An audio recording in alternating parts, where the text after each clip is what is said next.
اللہ اکبر اللہ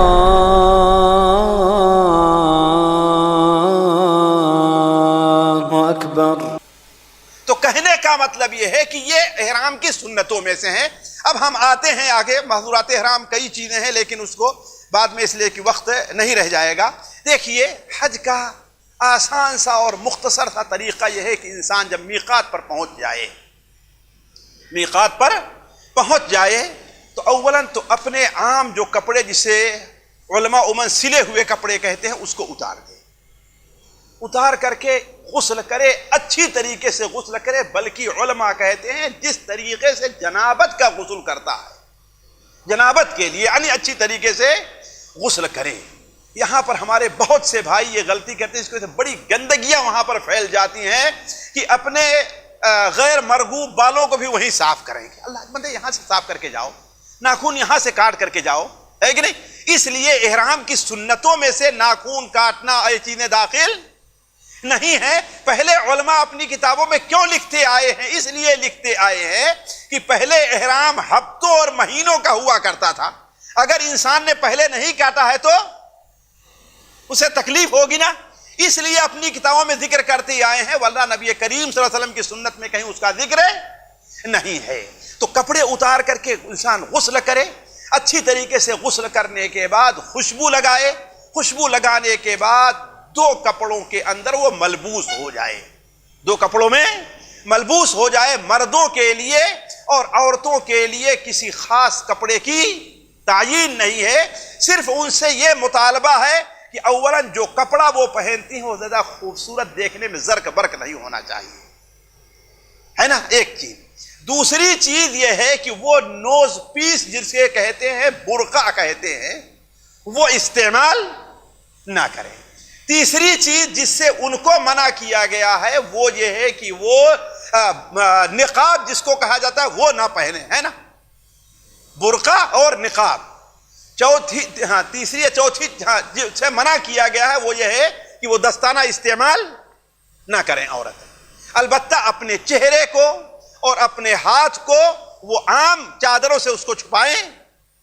تو علی کل حال جب دو کپڑے پہن لے، ملبوس ہو جائے، تو پھر عموماً علماء کے نزدیک یہ ہے کہ اگر کسی نماز کا وقت ہے تو نماز پڑھ کر کے وہ احرام کی نیت کر لے، قبلہ رخ ہو کر کے اپنے سواری پر جب بیٹھے یا سواری کے پاس آئے تو لبیک اللہم لبیک پڑھنا شروع کر دے، لبیک عمرتن۔ خاص طور پر آپ کے سامنے اب یہ بیان کرنا چاہوں گا کہ عام طور پر ہمارے جو بھائی جائیں گے وہ تمتع ہی کی نیت کرتے ہیں، وہ تمتع کی نیت کرتے ہیں۔ حج تین قسم کا ہوتا ہے، آپ لوگ جانتے ہیں، تمتع، قران اور افراد۔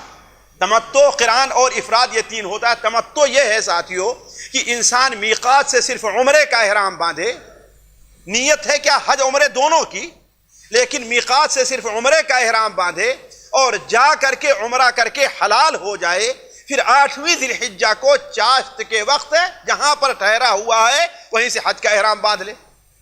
افراد یہ ہے کہ میقات ہی سے وہ صرف حج کا احرام باندھے، میقات ہی سے حج کا احرام باندھے اور جائے مکہ میں طواف قدوم کرے، سعی کرنا چاہتا ہے سعی کرے اور اپنے احرام کے اوپر باقی رہے۔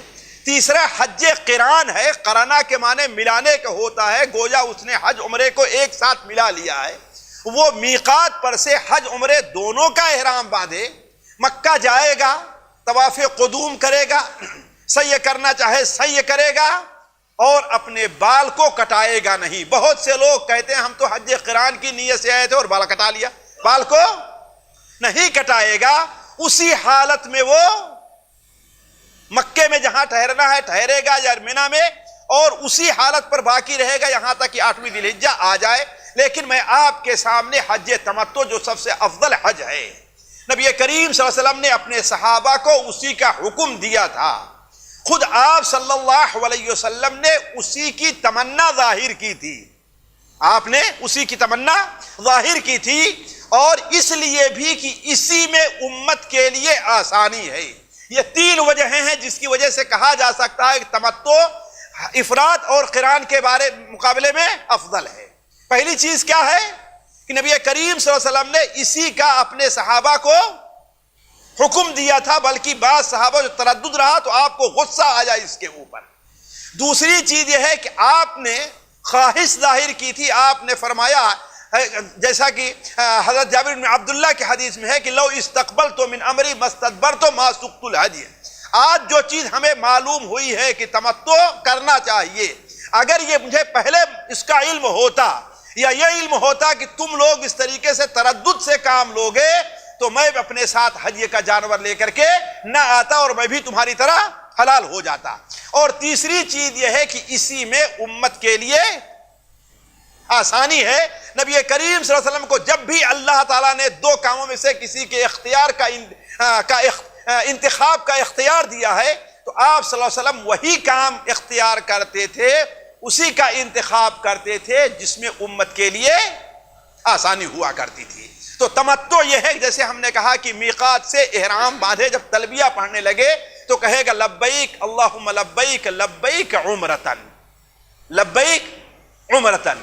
یہ تلبیہ ساتھیوں بڑی اہم چیز ہے، اللہ تعالیٰ کے نزدیک بہت محبوب اور حج کا شعار ہونے کے ساتھ ساتھ اس کی اتنی فضیلت ہے کہ آپ تلبیہ پڑھتے ہیں جہاں تک آپ کی آواز جائے گی، جتنے درخت شجر حجر پتھر جتنے ہیں سارے تلبیہ پڑھنا شروع کریں گے، اور ان کی تلبیہ کی آواز کو سن کر کے اس کے بعد کے درخت پتھر یہاں تک کہ دنیا کے آخر تک پہنچ جاتے ہو، تمام درخت اور پتھر آپ کی وجہ سے تلبیہ پڑھ رہے ہیں۔ اس کا مطلب ان تمام درخت پتھر کے تلبیہ پڑھنے کا ثواب بھی آپ کو ملنے والا ہے۔ تو یہ اتنا اہم چیز ہے۔ تلبیہ پڑھتے ہوئے اب آپ مکہ مکرمہ کے لیے رخصت ہو جائیں۔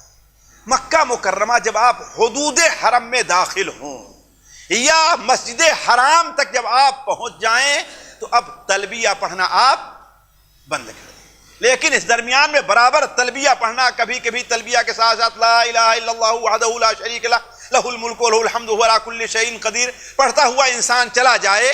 جب مسجد حرام کے پاس پہنچ جائے تو مسجد حرام میں داخلے کے لیے کوئی خاص دعا نہیں ہے، وہی دعا جو عام مسجدوں میں داخلے کے لیے ہے وہ دعا پڑھیں، بسم اللہ والصلاة والسلام علی رسول اللہ اللہم افتح لی ابواب رحمتک، یا اور جو دوسری دعائیں ہیں میں اس طرف نہیں جاتا، اور انسان اپنا دایاں پیر داخل کر کے مسجد حرام میں دایاں پیر آگے بڑھا کے مسجد حرام میں داخل ہو۔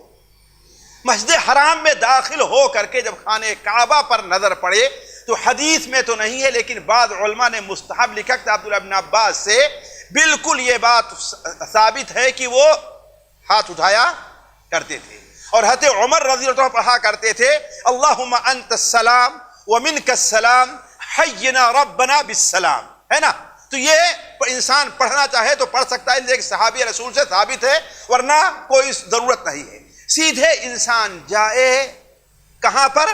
حجر اسود کے پاس، وہاں سامنے کھڑا ہو اور سب سے پہلے یہ کام کرے کہ اپنے کندھے کو اب ننگا کر لے، اب تک نہیں ننگا کرنا تھا، جسے اجتباء کرتے ہیں، جس کی کیفیت یہ ہوا کرتی ہے، یہ دیتی ہے یہ چادر ہے نا، اجتباء کر لے انسان، یہ سنت ہے، اور صرف اسی طواف میں سنت ہے۔ وہ طواف جو انسان کب کرے گا؟ طواف جب کرے طواف جب انسان مکے میں پہلی بار جا رہا ہے تو، ہے نا؟ تو یہ کر لینے کے بعد حجر اسود کو ظاہر بات اگر بوسہ دے سکتا ہے، جو آج کل مشکل کام ہو جاتا ہے ہر آدمی کے لیے، چھو سکتا ہے جو مشکل ہے، یا صرف اس کی طرف رخ کر کے بسم اللہ اللہ اکبر، وہاں ٹھہرے نہیں، بھیڑ نہ لگائے، ہے نا؟ بسم اللہ اللہ اکبر کہتے ہوئے خانہ کعبہ کو اپنے بائیں طرف کر کے وہ آگے بڑھے، چلتا رہے۔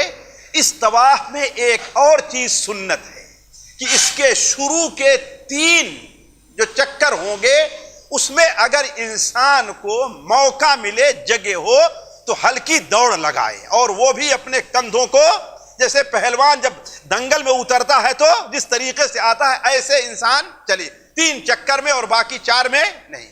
چلتے ہوئے جب رکن یمانی کے پاس آ جائے، رکن یمانی کے پاس، اس پر توجہ دیں، اگر انسان رکن یمانی کو ہاتھ لگا سکتا ہے تو ہاتھ لگائے، بس ایسے چھونا ہے، اسے چومنا نہیں ہے۔ بعض علماء نے جیسے شیخ ابن عثیمین نے یہاں پر لکھا ہے کہ یہاں بھی بسم اللہ اللہ اکبر کہے، ہے کہ نہیں، بسم اللہ، اس کے بعد ہاں، اور اگر اس کا ہاتھ نہیں لگا سکتا ہے تو حجر اسود طرح اسے اشارہ نہیں کرے گا، ویسے انسان آگے بڑھ جائے، رکن یمانی سے جیسے آگے بڑھے گا ویسے انسان پڑھے گا ربنا آتنا فی الدنیا حسنہ وفی الآخرۃ حسنہ وقنا عذاب النار۔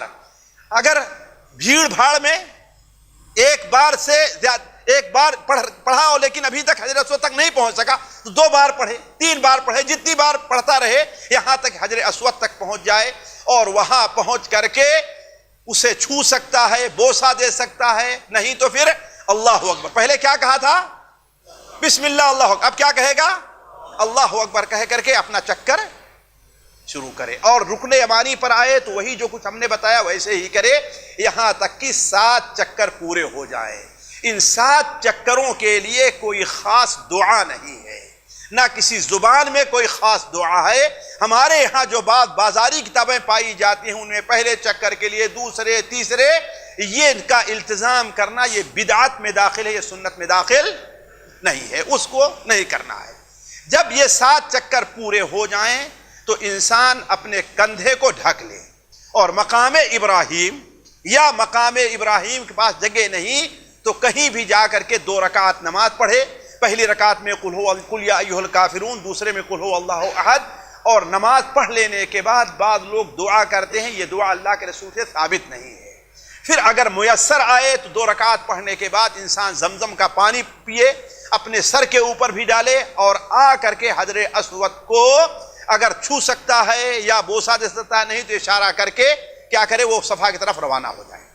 جب صفا کے بالکل قریب پہنچ جائے کہ صفا دکھائی دے رہا ہے یا اس اونچائی، تو وہاں پر کیا پڑھے گا؟ ان الصفا والمروۃ من شعائر اللہ فمن حج البیت او اعتمر فلا جناح علیہ ان یطوف بہما، یعنی آخر تک، اور کہے ابدؤ بما بدأ اللہ بہ، میں وہیں سے شروع کر رہا ہوں جہاں سے اللہ تعالیٰ نے، یعنی اللہ تعالیٰ نے چونکہ صفا پہاڑی کا نام پہلے لیا ہے اس لیے میں صفائی سے اپنا طواف شروع کر رہا ہوں۔ صفا پہاڑی پر جتنا چڑھ سکتا ہے اسے چڑھے، اور قبلہ رخ ہو کر کے اپنے ہاتھوں کو اٹھائے اور اللہ اکبر اللہ اکبر اللہ اکبر، پھر لا الہ الا اللہ وحدہ لا شریک لہ لہ الملک وله الحمد وهو على كل شيء قدیر، لا الہ الا اللہ وحدہ انجز وعدہ ونصر عبدہ وہزم الاحزاب وحدہ، اس کو پڑھ کر کے دعا کرے۔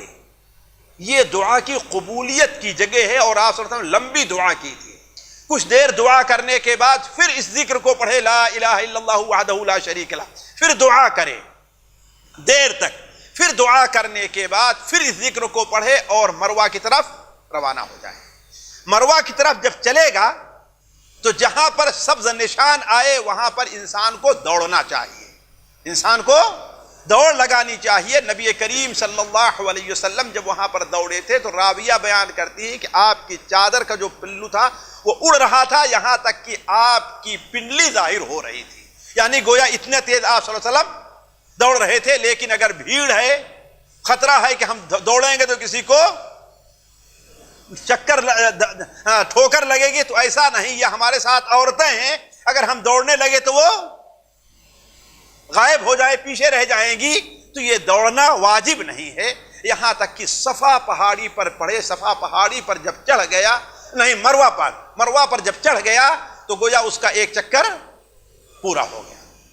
دیکھیے طواف، کچھ لوگ ہیں حج میں، مجھے تجربہ ہے کہ وہ ایک بار گئے اور آئے، ایک چکر شمار جیسے طواف کے اندر ہے، نہیں، ایسا نہیں ہے، بلکہ مروہ تک پہنچ گئے، ایک چکر ہوا، پھر مروہ پر کھڑے ہو کر کے ہاتھ اٹھا کر قبلہ رخ ہو کر کے وہی سب کچھ کرنا چاہیے جو صفا پر کیا تھا، البتہ وہ آیت نہیں پڑھے گا، لیکن اللہ اکبر اللہ اکبر اللہ اکبر۔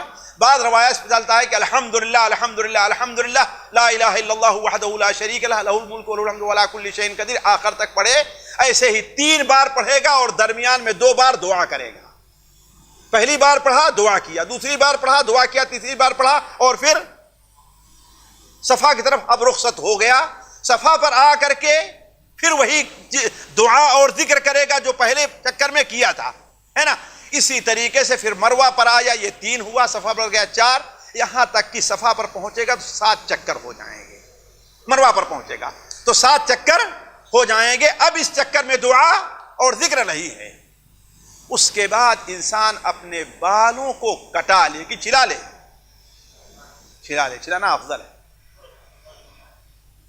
ہاں، نہ تو مروہ پر 2 رکعت نماز پڑھنی ہے اور نہ بال کو چھلانا ہے. یہاں چھلانا افضل نہیں ہے. عمرہ عام عمرہ ہے، اس میں افضل ہے، لیکن یہ جو حج کا عمرہ ہے، اللہ ہے کہ کوئی 1-2 مہینہ پہلے عمرہ کر رہا ہے اور وہاں پر رہ رہا ہے. کیوں؟ آپ کہیں گے کیوں بھائی، حالانکہ اللہ کے رسول صلی اللہ علیہ وسلم نے بال چھلانے کو افضل قرار دیا ہے نا. ہم اس لیے کہتے ہیں کہ اولاً ساتھیوں دیکھو، اللہ کے رسول صلی اللہ علیہ وسلم کے ساتھ جتنے لوگوں نے حج کیا، آپ نے انہیں کہا بال کٹا لو، یہ نہیں کہا بال چھلا لو. تم لوگ اس موقع پر کیا کہا تھا آپ نے؟ تم لوگ بال کٹا کر کے حلال ہو جاؤ. کئی حدیث میں نہیں کہ آپ نے چھلانے کے لیے یہاں پر کہا. دوسری چیز یہ ہے کبھی بال چھلا لے گا تو 3-4 دن کے بعد کیا ہے، پھر اسے حج کا لیے بال چھلانے کہا، اس کے بعد بال رہ جائے گا. اسی لیے علماء کہتے ہیں یہاں پر بال کا چھلانا افضل نہیں بلکہ بال کا کٹانا افضل ہے. اس طریقے سے اب اس کا عمرہ پورا ہو گیا.